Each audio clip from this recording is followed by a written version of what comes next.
देखते हैं दोस्तों, आज हम लोग इस त्रिकोणमिति का हिसाब, ठीक है ना। और ये त्रिकोणमिति का जो हिसाब है ना, ये एग्जाम में पूछा हुआ क्वेश्चन है, ठीक है ना। 10th में पूछा हुआ ये प्रश्न है, ठीक है ना। इसको आज हम लोग बनाते हैं, ठीक है। चलिए देखिएगा आप लोग पूरा अच्छा से, ठीक है। देखिए इसमें क्या है, क्या cosec theta minus cot theta का होल स्क्वायर इक्वल टू लाना है 1 माइनस cos थीटा into 1 बटा 1 प्लस cos थीटा लाना है, इसको सिद्ध करना है, ठीक है। तो हम लोग सबसे पहले चलते हैं एलएचएस से। एलएचएस में क्या है, तो cosec theta minus cot theta का होल स्क्वायर है, इसको है। तो ऐसा करते हैं क्या कि कोसेक थीटा का फार्मूला होता है 1 बटा sin स्क्वायर 1 बटा sin थीटा, 1 बटा कितना होता है sin theta, minus cot theta को क्या लिख सकते हैं, तो cos थीटा बटा sin थीटा, और ये पूरे का क्या हो जाएगा, होल स्क्वायर हो जाएगा, ठीक है ना। अब देखिए यहाँ से क्या हो जाएगा, इसमें भिन्न का घटाव करेंगे यानी कि एलसीएम हो जाएगा कितना, sin थीटा। अब देखिए sin थीटा से sin थीटा कट जाएगा, बचेगा 1 माइनस sin से sin कट जाएगा तो बचेगा कितना, cos थीटा, ये पूरे का होल स्क्वायर हो जाएगा। अब देखिए यहाँ से क्या होगा कि इसको अलग अलग कर देंगे, ठीक है। तो यहाँ से कितना हो जाएगा 1 माइनस cos थीटा का होल स्क्वायर, अब बटा नीचे हो जाएगा sin स्क्वायर थीटा।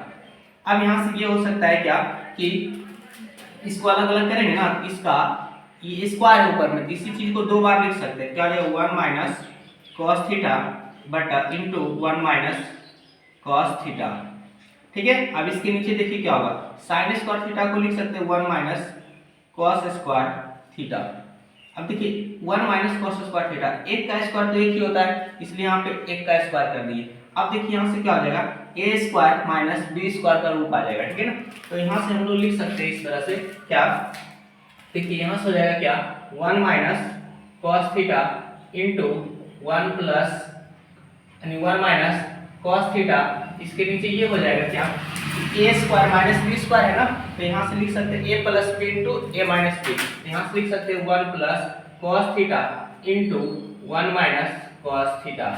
अब देखिए यहाँ से क्या होगा, 1 माइनस cos थीटा से 1 माइनस cos थीटा कट जाएगा, तो यहाँ से जो बचेगा 1 माइनस cos थीटा बटा 1 प्लस cos थीटा, और इसी को तो लाना था, ठीक है ना, यही तो आरएचएस है, और ये आरएचएस हो गया प्रूव्ड। तो इसी तरह का प्रश्न देखने के लिए, इसी तरह का इंपॉर्टेंट प्रश्न देखने के लिए आप लोग इस चैनल से जुड़िए, ठीक है। देखिए इस प्रश्न को हम लोग सॉल्व करते हैं, ये क्लास 10th में, ये मैट्रिक में बहुत बार पूछा हुआ प्रश्न है, इसको सॉल्व करते हैं। इसको हम लोग अभी पहले लॉन्ग विधि से बताएंगे, फिर शॉर्ट मेथड से बताएंगे, ठीक, मतलब ऑब्जेक्टिव में आएगा तो किस तरह से बनाएंगे, और फिर ये अगर 2 नंबरिया पूछेगा तो इसको कैसे बनाएंगे। तो पहले हम लोग लॉन्ग प्रोसेस से देखते हैं। देखिए लॉन्ग प्रोसेस में क्या होता है, सबसे पहले हम लोग चलेंगे इसमें एलएचएस से, और एलएचएस में क्या लिखा हुआ है, under root 1 plus cos a बटा 1 माइनस cos a है, ठीक है ना। ये अब इसमें क्या करना है, इसमें हर का परिमेयकरण कर देना है, ठीक है ना। यहाँ लिख देंगे हर का परिमेयकरण करने पर, हर का परिमेयकरण करने पर, जब इसमें हर का परिमेयकरण करेंगे तो यहाँ से क्या होगा, लिखेंगे कि 1 प्लस cos a बटा 1 माइनस cos a, ठीक है ना। अब यहाँ से जब हर का परिमेयकरण करेंगे तो जब नीचे माइनस रहेगा ना, तो ऊपर नीचे प्लस से गुणा करना है, ठीक है। यहाँ से क्या आ जाएगा 1 प्लस cos a बटा 1 प्लस cos a, ठीक है।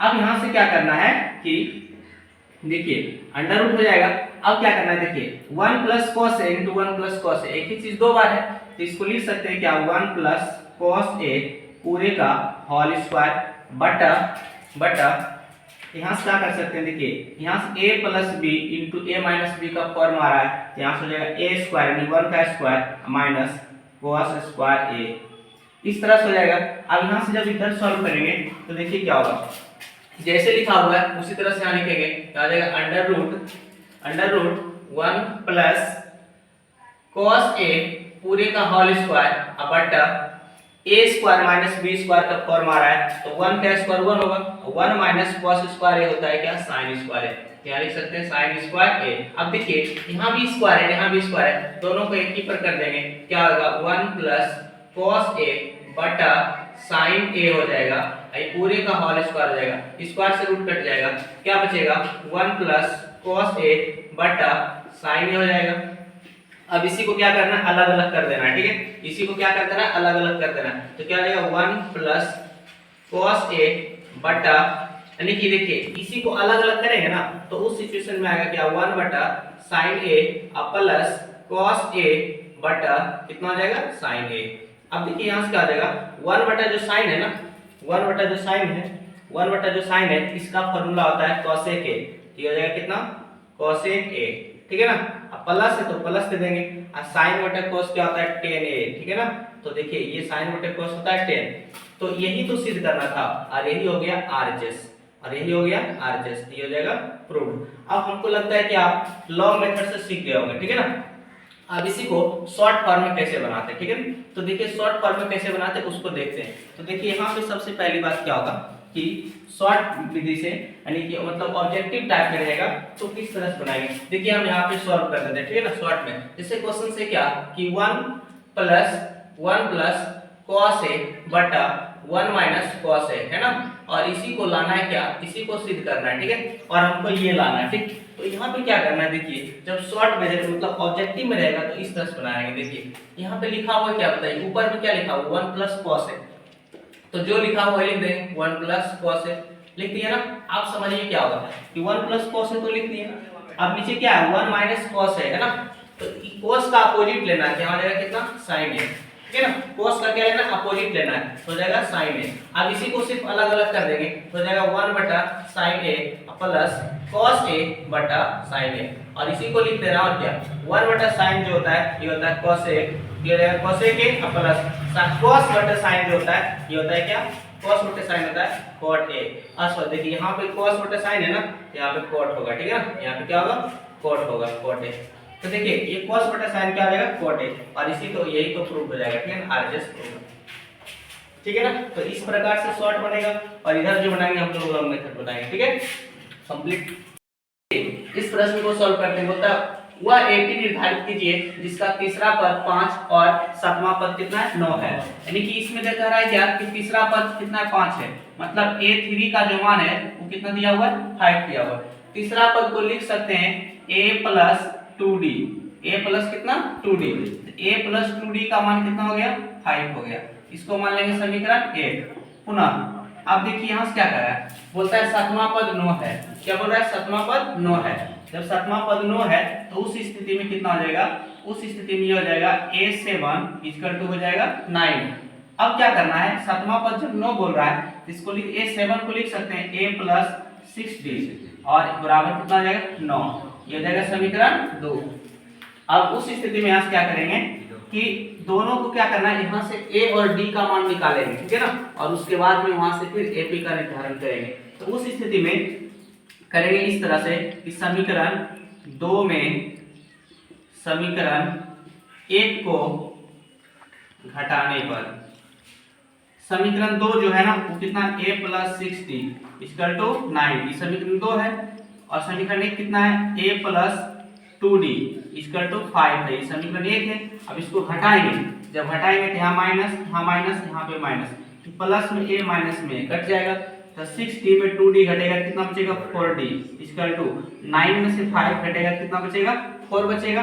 अब देखिए 4 से 4 कट जाएगा 1 बार में, यानी d का मान कितना आएगा 1 आएगा, ठीक है ना। ये जो d का मान 1 आएगा इसको क्या करेंगे समीकरण 1 या 2 दोनों किसी में भी रख देंगे। तो देखिए लिखेंगे क्या d का मान समीकरण समीकरण 1 में रखने पर, 1 में क्या करने पर रखने पर, जब समीकरण 1 में रखेंगे तो बताइए समीकरण 1 क्या है a plus 2d equal to 5 है, इस समीकरण 1 है। अब देखिए यहाँ से क्या करना है कि a का जो मान है ये पता नहीं है, प्लस 2 इंटू d का मान कितना है 1 आया, d का मान कितना आया 1, d का मान यहाँ पे बैठा देना है बराबर 5 हो जाएगा। a plus 2 equal to 5, a बराबर कितना होगा 5 माइनस 2, a का मान कितना हो जाएगा, इधर प्लस में है ना 2 बराबर कितना जाएगा क्या होगा माइनस में, 5 से 2 घटेगा कितना बचेगा 3, तो a का मान 3 आ गया और d का मान कितना आ गया तो 1 आ गया। तो उस स्थिति में निकालना है क्या ap निकालना है। तो देखिए यहाँ पे जो ap का जो व्यापक रूप होगा वो होता है a plus d a plus 2d, इसी तरह से डॉट डॉट डॉट चलते रहेगा, ठीक है ना। तो देखिए a का मान कितना है 3 लिख देना है, प्लस 3 हो जाएगा ना, फिर कोमा a प्लस d है तो 3 प्लस d का मान कितना है तो 1 आया, तो यहाँ पे 1 लिखेंगे, फिर कोमा a का मान 3 प्लस 2 गुना 1 लिखेंगे, फिर इसी तरह से डॉट डॉट डॉट करना है, 3 कोमा 3 एक जोड़ेंगे कितना होगा 4 हो जाएगा, फिर देखिए यहाँ से कितना होगा, 2 गुना करेंगे 2, 2 में 3 जोड़ेंगे कितना होगा 5। तो इस तरह से ये चलते रहेगा। तो यही हुआ एपी का निर्धारण और यही इसका क्या होगा आंसर होगा, ठीक है ना। यानी कि 3 4 5 आया, फिर 6 आएगा, फिर 7 आएगा, 8 आएगा, इस तरह डॉट डॉट डॉट अनंत तक जाएगा, ठीक है ना। तो इस प्रकार से ये क्वेश्चन हो गया। फिर नेक्स्ट क्वेश्चन देखते हैं। ये जो क्वेश्चन से क्या समांतर श्रेणी का कि 2 अंकों वाली कितनी संख्या 3 से विभाजित है, इस प्रकार का प्रश्न जब हम लोग सॉल्व करेंगे तो शुरू देखना है कि पहले 2 अंकों वाली संख्या शुरू कहां से होती है। अगर हम 9 लिखते हैं और 9 के बाद 10 होता है, फिर 11, फिर 12, फिर 13, ठीक है ना, 14, 15, इसी तरह से डॉट डॉट डॉट यहाँ आ जाएगा 97, 98, 99। अगर हम लिखते हैं 100, जब 100 लिखेंगे तो इसमें तो 3 अंकों की संख्या हो जाएगी, तो 100 को लेना नहीं है, इसको नहीं लेंगे, ठीक है ना। और उसके पहले 10 से पहले अगर हम 9 लिखते हैं तो 9 को भी नहीं लेना है, क्योंकि यह 1 अंकों की संख्या है। तो हमको तो चेक करना है 2 अंकों वाली संख्या, क्योंकि प्रश्न में लिखा हुआ है कि 2 अंकों वाली संख्या, 2 अंकों वाली कितनी संख्या है जो 3 से विभाजित है। तो देखेंगे क्या ये 10 जो है ये क्या 3 से कटती है, नहीं कटेगी, है ना, कटेगी। 3 से भागा देंगे इसमें तो ये पूरा पूरी नहीं कटेगा, इसको छोड़ देना है, ठीक है ना, बोलना नहीं। फिर 11 है, इसको 3 से काटेंगे क्या ये कटेगा, नहीं कटेगा, है ना, कटेगा। ये भी 3 से पूरा पूरी नहीं कटेगा। लेकिन ये जो 12 है ना ये 3 से कट जाएगा 4 बार में, ठीक है ना। यानी 2 अंकों वाली जो संख्या है वह एक 12 है जो 3 से कटेगा, ठीक है ना। उसी तरह से 13 भी नहीं कटेगा, 14 भी नहीं कटेगा, कटेगा क्या 15। तो लेंगे क्या 12, 15, 18, 21, इस तरह से डॉट डॉट डॉट चलेगा। और सबसे अंतिम तरफ से फिर देखना है क्या 99 3 से कट जाता है, हाँ कटेगा। 3 से काटेंगे कितना बार में कटेगा, 33 बार में कटेगा, ठीक है ना। यानी 99 जो होगा ना वह 2 अंकों की एक संख्या होगी जो 3 से पूरा पूरी क्या होगा कटेगा। तो उस स्थिति में यहाँ से जो सबसे शुरू में आएगा वो जो सबसे ये बन गया एपी, ये क्या बन गया एपी बन गया, ठीक है ना। अब जो सबसे शुरू में वो ए का मान है, ए का मान हो जाएगा 12 और डी का जो मान होगा ना बोलेगा जितना से बोलेगा विभाजित वही डी का मान होता है। बोला 3 से विभाजित तो डी का मान 3 हो जाएगा, अगर बोलता 5 से विभाजित तो डी का मान 5 होता है, ठीक है ना।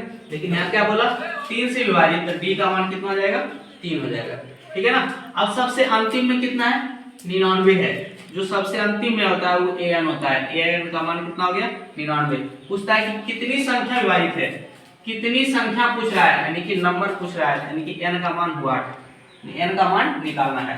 जब इस तरह का जब प्रश्न रहेगा तो n का मान निकालने के लिए तो उस स्थिति में an का फॉर्मूला लगाएंगे, ठीक है ना। इसका फॉर्मूला लगाएंगे an का। तो देखिए यहाँ से क्या होगा an बराबर होता है a plus n minus 1 into D. अब बताइए an का मान कितना है 99, तो 99 लिख देना है, ठीक है ना। बराबर a का मान कितना है तो 12 है, तो 12 लिखना है, प्लस n का मान हम लोग को पता नहीं है और इंटू डी का मान कितना है 3 है, 3 लिख देना है। अब देखिए 99 इधर प्लस में 12 है, बराबर इधर क्या होगा माइनस 12 बराबर n माइनस 1 गुना 3। अब बताओ 99 में से 12 घटाएंगे कितना होगा, 9 में से 2 घटेगा तो 7 और 9 में से घटेगा तो 8, 87 हो जाएगा। और बराबर देखिए यहाँ हो जाएगा n माइनस 1, ये जो 3 गुणन है 3 को हम भागम कर देंगे, ठीक है ना। तो ये 3 जो है ना कटेगा 29 बार में, 29 या 87 होता है, ठीक है ना। तो यहाँ से ये 29 बार में कट जाएगा, तो यहाँ से जो वैल्यू आएगा n माइनस 1 का मान ये आ जाएगा 29। तो n का मान कितना होगा 29 प्लस 1, n का मान कितना आ जाएगा 30। तो वह जो संख्या होगी कितना होगी 30 होगा। तो 2 अंकों वाली कितनी संख्या 3 से विभाजित है तो 30 होगा, यही इसका क्या होगा आंसर होगा, ठीक है ना। तो फिर रखते हैं, फिर नेक्स्ट क्लास श्रेणी का जो क्वेश्चन है बोलता है क्या 2, 7, 12 डॉट डॉट का दसवां पद ज्ञात करना है, ठीक है ना। तो जो सबसे शुरू में रहेगा वो a का मान आ जाएगा, a का मान a1 में कितना हो जाएगा 2 हो जाएगा। फिर उसी तरह से a2 जो होगा कितना होगा 7 हो जाएगा, ठीक है ना। अब यहाँ से क्या करेंगे d निकाल देना है सर्वांतर। तो सर्वांतर बराबर फॉर्मूला होता है दूसरा पद माइनस पहला पद, ठीक है ना। तो दूसरा पद कितना है 7 है, 7 घटाओ 2 कितना आंसर आ जाएगा 5 आ जाएगा, d का मान 5 हो जाएगा। कितना पद बोला दसवां पद, तो दसवां पद बोला यानी कि n का मान कितना हो जाएगा 10 हो जाएगा, n का मान कितना हो जाएगा 10 हो जाएगा। तो यहाँ से जब n का मान 10 होगा तो हमसे पूछा दसवां पद, तो बताइए an का फॉर्मूला क्या होता है a plus n minus 1 into D होता है, ठीक है ना।